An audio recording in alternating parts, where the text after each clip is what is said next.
은혜가 우리 가운데 충만하게 되기를 주의 이름으로 축복합니다. 우리의 삶의 악이라든지 또 미련함이라든지 다툼 이런 것들은 우리에게 참 아픔을 가져다 주는 그런 것들입니다. 이런 것들의 결과는 결국 하나님의 자녀로서 하나님께서 기뻐하시는 삶을 살지 못하게 만듭니다. 오늘 잠언의 말씀은 이렇게 부정적인 결과를 가져오는 이런 것들, 악이라든지 미련함이라든지 다툼과 같은 이런 것들을 어떻게 지혜롭게 처리할 수 있는지에 관해서 말씀해 줍니다. 오늘 이 시간을 통해서 우리에게 있는 이런 악, 미련함, 또 다툼과 같은 것들을 주님 주시는 지혜로 잘 해결하셔서 하나님께서 기뻐하시는 모습으로 영광 돌리며 살아가시는 성도님들이 다 되시기를 주님의 이름으로 축원합니다. 11절 말씀 같이 한번 읽어보겠습니다. 악한 자는 반역만 힘쓰나니 그러므로 그에게 잔인한 사자가 보냄을 받으리라. 아멘. 여기서 악한 자는 하나님의 말씀과 뜻에서 벗어난 삶을 살아가는 사람입니다. 이런 자는 오늘 11절 말씀에 의하면 반역만 힘쓴다라고 말씀하고 있습니다. 자, 여기서 반역이라는 것은 하나님의 말씀과 뜻에 고의적으로 거역하는 것, 하나님의 말씀과 뜻을 고의적으로 무시하는 것, 이런 겁니다. 즉 하나님의 말씀과 뜻을 알고서도 자신의 욕망과 이익 때문에 그 말씀과 그 뜻에 순종하지 않고 거역하며 사는 것, 그것을 반역이라고 합니다. 영적인 교만도 반역입니다. 하나님보다 자신의 판단, 자신의 지식을 높게 평가해서 하나님의 권위를 인정하지 않습니다.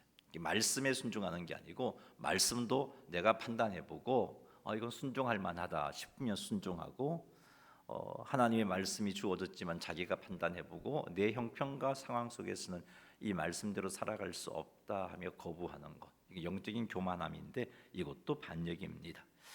악한 자는 이런 반역만 힘쓴다라고 말씀하고 있습니다. 이런 자에게 하나님께서 잔인한 사자를 보내신다라고 말씀합니다. 자, 여기서 말하는 잔인한 사자는 하나님께서 보내시는 징계로서 영적으로나 실제 생활에서 겪게 되는 고통과 어려움을 의미합니다. 예를 든다면 가정과 직장과 교회 내에서 겪게 되는 인간관계의 갈등도 잔인한 사자에 해당됩니다. 삶 속에서 겪게 되는 경제적인 어려움도 하나님이 보내신 잔인한 사자의 모습으로 우리에게 주어질 수 있습니다. 질병과 자연재해, 또 영적인 무기력과 같은 것들이 하나님의 우리에게 참 바르게 살지 못하는 그에게 베푸시는, 반역하는 자에게 베푸시는 잔인한 사자입니다. 자, 그런데 제가 이런 말을 하면서 혹시나 여러분들이 오해할까 싶어서 한번 언급합니다. 자, 제가 말한 이런 인간관계의 갈등이라든지 경제적인 어려움이라든지 질병과 자연재해, 영적인 무기력과 같은 것들이 하나님께서 하나님을 반역하는 자에게, 고의적으로 하나님의 말씀과 뜻을 거역하는 자에게 주시는 징계로서의 잔인한 사자라고 할 수 있습니다. 그러나 우리의 삶 가운데 이런 것들이 무조건 하나님이 징계로서 내리시는 잔인한 사자라고 생각해서는 안 된다는 것이죠. 여기서 언급한 이런 제가 언급한 이런 어려움들이 욥기를 보면 욥에게 그대로 주어진 어려움들이에요. 자, 욥에게 있어서 이것은 잔인한 사자, 하나님의 징계로서 주어진 것이 아니잖아요, 그렇죠? 그러니까 우리의 삶 가운데 이런 일들을 볼 때 무조건 하나님 앞에 어떤 잘못된 삶을 살았기에 저런 고통을 당하냐 이렇게 판단해서는 안 돼요. 판단해서는 안 되고, 제가 이 잔인한 사자라고 말씀드리는 잔인한 사자의 내용들을 언급한 것은 내가 나의 삶 속에서 이런 일들이 생겼을 때 이게 왜 이런 일이 생겼을까? 내가 하나님 앞에 하나님의 말씀과 뜻에 거역하는 삶을 산 그것 때문에 이런 것이 찾아온 것인지 아닌지를 살펴보기 위해서입니다. 만일 내가 하나님 말씀 앞에 고의적으로 불순종하는 그런 모습이 있다면 이것은 우리에게 찾아온 이런 어려움들이 하나님이 허락하신 잔인한 사자와 같은 것이겠죠. 네로 황제는 로마 역사상 가장 악명 높은 황제들 중에 한 사람입니다. 그에게 있어서 반역은 어떤 거냐면은 그의 통치 기간 동안 사람들을 탄압하고 자기 감정과 생각을 따라 권력을 행사합니다. 이렇게 그에게 주어진 권력을 정당하게 사용하는 게 아니라 자기 감정을 따라 사용합니다. 로마 대화재 때에 이 네로는 부적절한 대응으로 참 무고한 사람들이 어려움을 겪어야 했습니다. 이런 것들이 그에게 반역이죠. 또 쾌락을 추구하는 행동을 했습니다. 이와 같은 네로의 반역은 결국은 광범위한 불만을 초래했고, 그리고 네로 황제의 몰락, 그리고 결국은 자살로까지 이어졌습니다. 이렇게 볼 때 네로 황제에게 있어서 잔인한 사자는 그의 통치에 대한 국민들의 반발, 백성들이겠죠. 백성들의 반발, 네로의 몰락을 가져온 사회적 정치적인 그런 결과들이 네로에게 있어서 잔인한 사자입니다. 11절 말씀은 악한 행위가 결국은 하나님의 심판을 불러온다는 것을 강조하는 말씀입니다. 하나님께서는 특히 하나님의 백성들이 악한 자가 되어서 하나님의 말씀과 뜻을 알면서도 자신의 욕망에 끌려서 고의적으로 거역할 때 이런 잔인한 사자를 보내신다는 겁니다. 그러니 우리는 악을 행하는 것은 무서운 하나님의 징계를 불러온다는 것을 잊지 말아야 돼요. 우리가 악을 선택할 때, 반역을 선택할 때 그것이 하나님으로부터는 징계를 불러오는 행동이라는 것을 아셔야 돼요. 감정과 욕심에 끌려 행동할 것이 아니라 행동하기 전에 나의 행동이 가져올 결과를 우리는 항상 생각해 보셔야 하는 겁니다. 사랑하는 성도 여러분, 매일매일의 삶 속에서 나의 행동과 생각을 한번 돌아보시기 바랍니다. 하나님의 말씀과 뜻을 거역하고 있는 것은 없는지, 내 생각이, 내 행동이 하나님의 말씀과 뜻을 거역하고 있는 것은 없는지 살펴보시기 바랍니다. 있다면 그것을 하나님께 인정하고 하나님의 말씀과 뜻을 거역하는 생각과 행동을 멈추시기 바랍니다. 그리고는 하나님의 말씀과 뜻을 따라 순종하는 생각, 뜻을 따라 순종하는 행동을 하시기 바랍니다. 성도들은 이런 삶을 살기 위해서 하나님의 말씀을 계속해서 묵상해야 합니다. 그래야 하나님의 뜻을 더 깊이 이해하고, 그리고 더 깊이 이해할수록 그것을 실천하려고 노력하게 되기 때문입니다. 그러니 사랑하는 성도 여러분,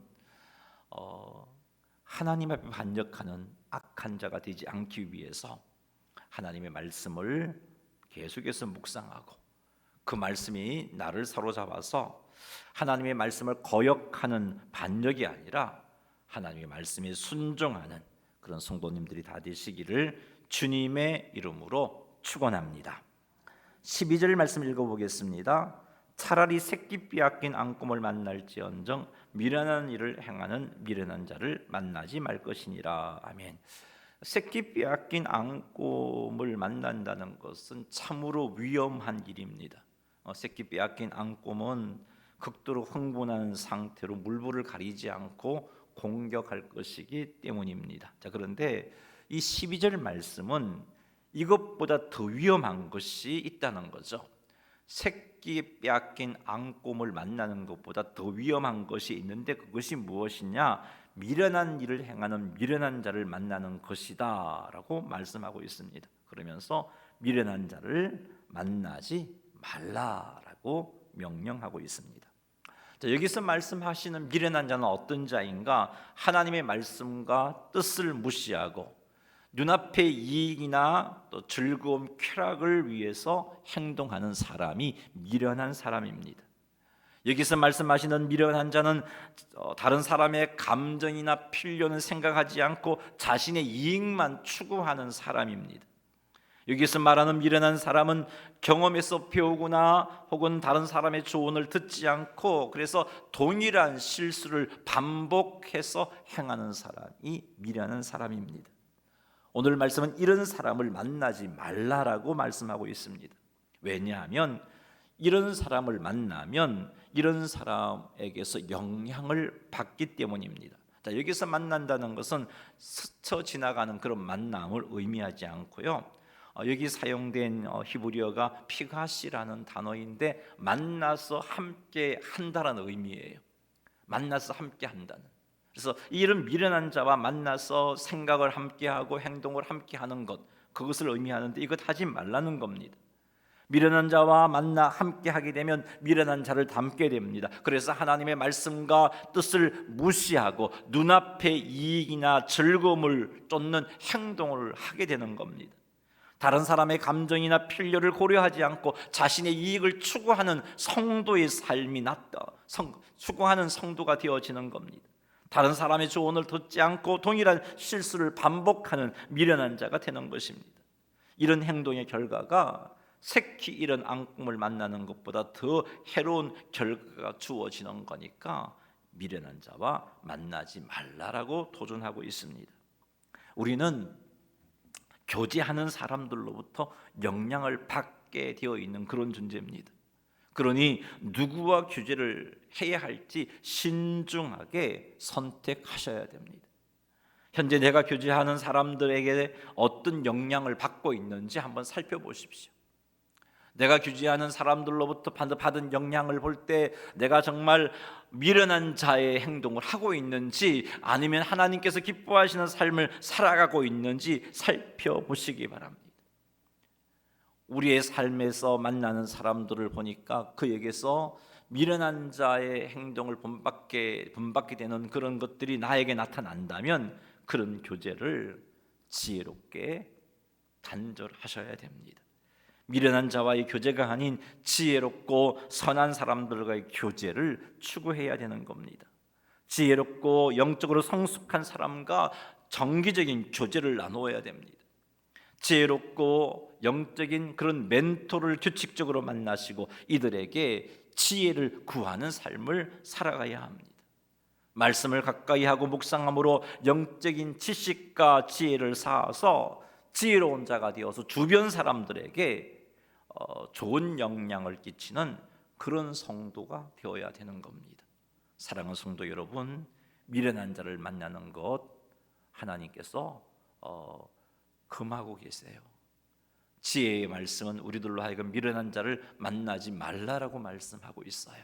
그러니 우리의 만남, 우리의 교제를 잘 돌아보셔서 그런 교제는 단절하시고 또한 내가 미련한 자가 되지 않고 지혜로운 자가 되어서 나를 만나는 이들 자들이 나로 말미암아 지혜를 배우게 되는 그런 삶을 살아가시는 성도님들이 다 되시기를 주님의 이름으로 축원합니다. 13절 말씀 같이 한번 읽어보겠습니다. 누구든지 악으로 손을 갚으면 악이 그 집을 떠나지 아니하리라. 자, 이 말씀은 선을 악으로 갚는 행동이 가져오는 심각한 결과를 보여주고 있습니다. 그렇게 함으로 선을 악으로 갚지 말라는 거죠. 선한 행위에 대한 악한 반응은 단지 개인적인 수준의 어려움으로 끝나지 않습니다. 11절 표현을 빌려본다면 잔인한 사자가 자기 개인에게만 오는 것으로 끝나지 않습니다. 오늘 13절 보니까 악이 그 집을 떠나지 아니하리라 그랬어요. 즉 가족 공동체까지 고통을 겪게 된다는 말입니다. 선한 행위에 대해서 악으로 갚는 것은 결국 자신과 그가 속한 가정에게까지 해를 끼치는 행동입니다. 한 직장인이 동료로부터 업무상의 많은 도움을 받았음에도 불구하고 그 동료와 승진을 위해서 경쟁하게 되었을 때 지금까지 받았던 도움은 잊어버리고 그 동료에 대한 부정적인 정보를 상사에게 전달함으로 그 동료의 승진 기회를 방해했다면 이것은 선을 악으로 갚은 겁니다.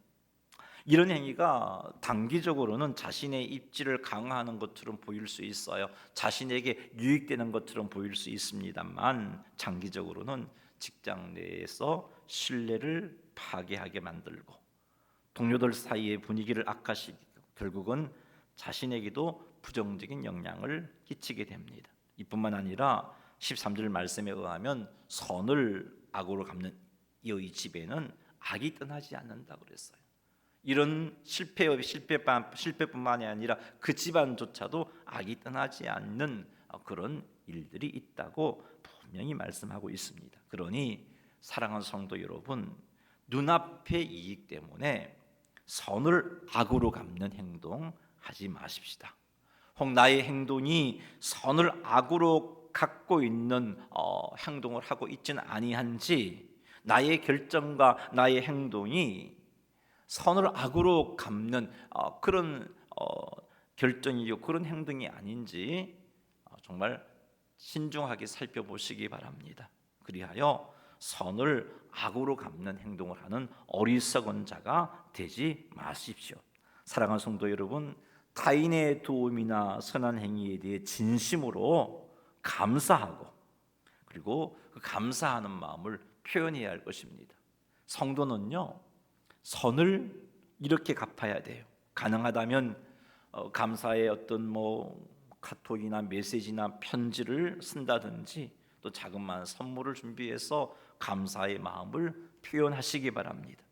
그리고 타인의 선한 행동에 대해서 하나님께 감사드리면서 그가 베푼 그 선한 행동을 기억하면서 하나님께 그에게도 이와 같은 더 많은 복들이 임하게 해주십시오. 그를 축복하는 삶을 우리는 살아야 할 것입니다. 뿐만 아니라 내가 받은 그 선을 늘 기억하면서 나도 내 주변 사람들에게 그런 선을 흘려보내는 삶을 살아야 돼. 그것이 성도의 삶이요 지혜로운 자의 삶입니다.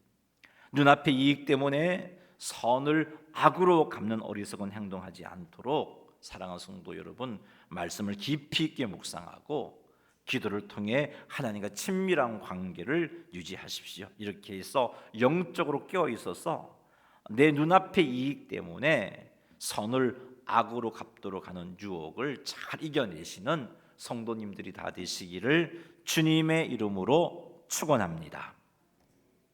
14절 말씀 읽어보겠습니다. 다투는 시작은 둑에서 물이 새는 것 같은즉 싸움이 일어나기 전에 시비를 거칠 것이니라. 아멘. 자, 둑이 터져서 물 난리가 나서 큰 피해를 입히는 것은 둑에 물이 새는 것으로부터 시작을 합니다. 작은 물이 새는 것을 보고 그냥 두게 되면 결국은 둑이 터져서 큰 피해를 입게 된다는 거죠. 다툼도 이와 같다는 겁니다. 싸움도 이와 같다는 겁니다. 아무것도 아닌 것처럼 보이는 시비, 여기 있어. 시비는 말다툼을 이야기합니다. 네가 옳으니 내가 옳으니, 처음은 그렇게 따지는 것에서 시작하는데 그것이 결국은 싸움으로 확대되어진다는 그런 말씀입니다. 14절 말씀이 주는 영적인 교훈은 갈등이 시작되는 초기 단계에 그것을 해결하라는 것입니다. 하나님의 아들인 성도는 갈등으로 말미암아 다툼을 일으키는 자가 아닌 화평하게 하는 자가 되어야 합니다. 화평하게 하는 자가 하나님의 자녀의 모습인 겁니다. 그러므로 싸움이 되기 전에 우리의 관계 가운데 말다툼이 있다면 그 말다툼을 그치는 것이 지혜로운 모습입니다. 싸움이 일어나기 전에 말다툼을 그치려면 상대방이 말하는 것을 진심으로 듣고 이해하려고 노력해야 됩니다. 상대방의 말을 들을 때 비판하거나 반박할 거리를 찾으려고 들으면 안 돼요. 대화를 나누는데 말다툼이 생겼어요. 그럼 풀어야지요, 그렇죠? 싸움으로 가지 않으면 이 말다툼을 그쳐야 되는데, 그렇게 하려면 상대방이 말할 때 진심으로 그 말을 듣고 이해하고 그 사람의 감정이 어떤 것인지를 살펴야 되지, 들으면서 내가 반박할 말이 뭘까? 내가 비판할 말이 뭘까? 이거 살피면요, 말하다가 그 거리가, 비판할 거리가 발견되어지면 그때부터 말 안 들어요. 그리고 내가 비판하게 되어 있어요. 그러면 상대방도 그런 대화 가운데 마음이 상하고 그로 말미암아 다툼이 그칠 수가 없는 겁니다. 그러니 싸움이 일어나기 전에 말다툼을 그치려면 상대방의 말에 귀를 기울여야 하고, 들을 때 비판과 또는 정죄나 또 반박할 그런 거리를 찾으려고 듣는 것이 아니라 정말 저 사람이 무슨 말을 하는가 이해하려고, 그리고 저 사람의 감정이 어떤 것인가를 이해하려고 노력하는 자세로 말씀을 들어야 돼요. 두 번째는 감정을 조절하셔야 돼요. 말다툼이 일어나다 보면 감정이 막 이렇게 참 요동칠 때가 있어요.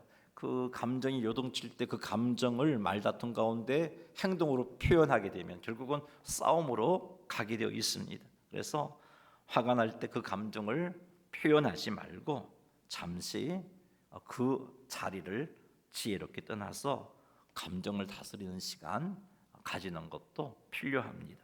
세 번째, 말다툼을 할 때 풀어야 되는데, 대화를 나눌 때 인신공격을 하지 말고 문제 자체에 초점을 맞추고 상호 존중해 주는 마음으로 해결책을 찾으려고 해야 돼요.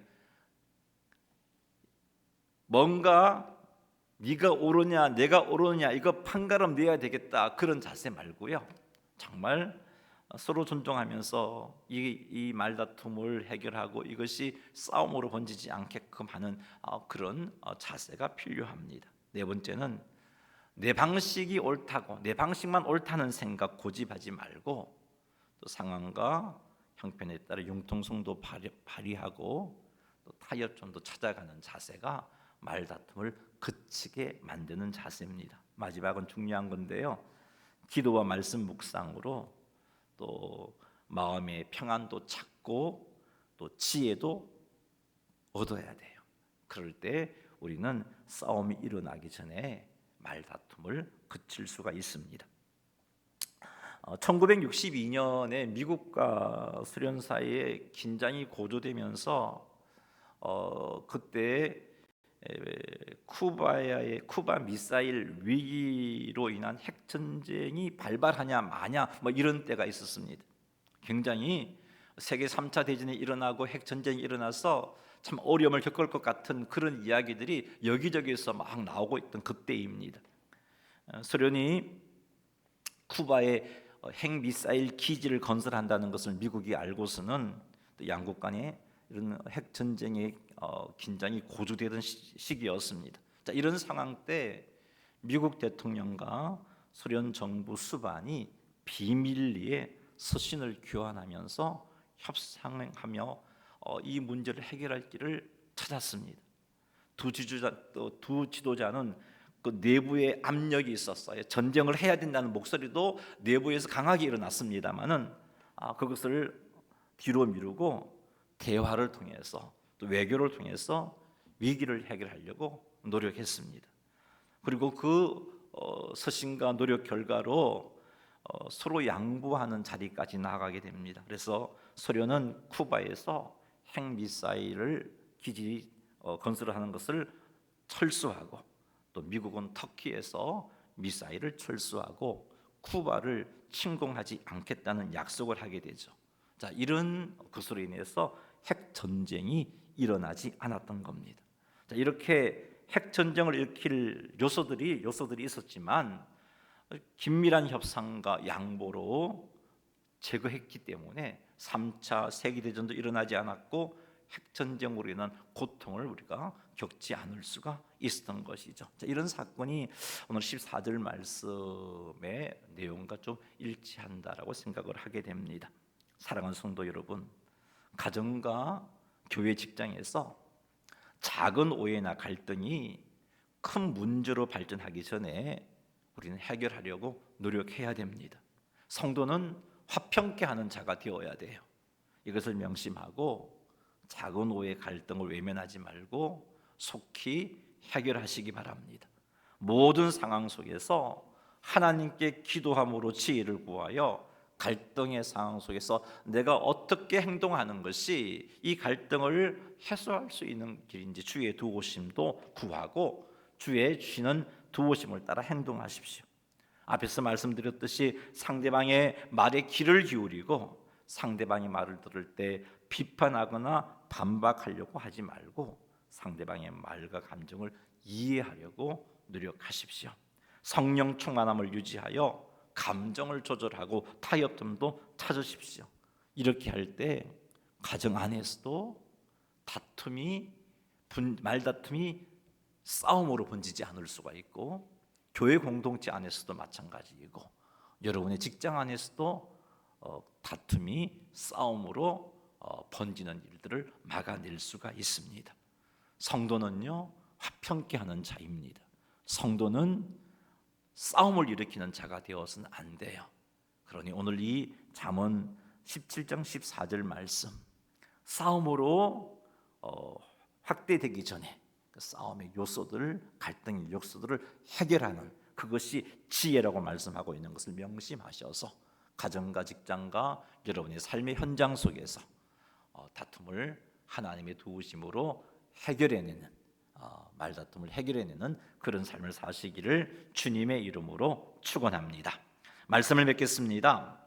악한 자의 반역에는 잔인한 사자가 따른다 하신 말씀을 우리는 명심하십시다. 그리하여서 우리의 삶에서 하나님의 뜻과 말씀에 거역하는 생각과 행동 이거 반역인 것을 알고 끊어내시고 말씀과 기도로 하나님과 친밀한 관계를 통해서 영적으로 성장하여 하나님의 말씀에 온전히 순종하시는 성도님들이 되시기를 바랍니다. 내가 만나는 사람들은 어떤 사람인지 내가 그들로부터 어떤 영향을 받고 있는지 하나님 앞에서 겸손하게 한번 살펴보시기 바랍니다. 혹 미련한 자를 만나고 있고 이로 인해서 내가 하나님 앞에 바로 살지 못하고 있다면 여러분 그 만남은 심각하게 한번 고려해 보셔야 하는 겁니다. 그리고 지혜로운 자와 규칙적인 교제를 나누는 것도 하나님의 백성이 취해야 할 중요한 자세이니까 규칙적인 교제, 지혜로운 자와의 규칙적인 만남들을 힘쓰시기 바랍니다. 그리고 세 번째로 다루었던 것이 선을 악으로 갚지 말라는 것이었어요. 아무리 당장에 큰 이익이 생긴다 할지라도 결단코 성도는 선을 악으로 갚아서는 안 됩니다.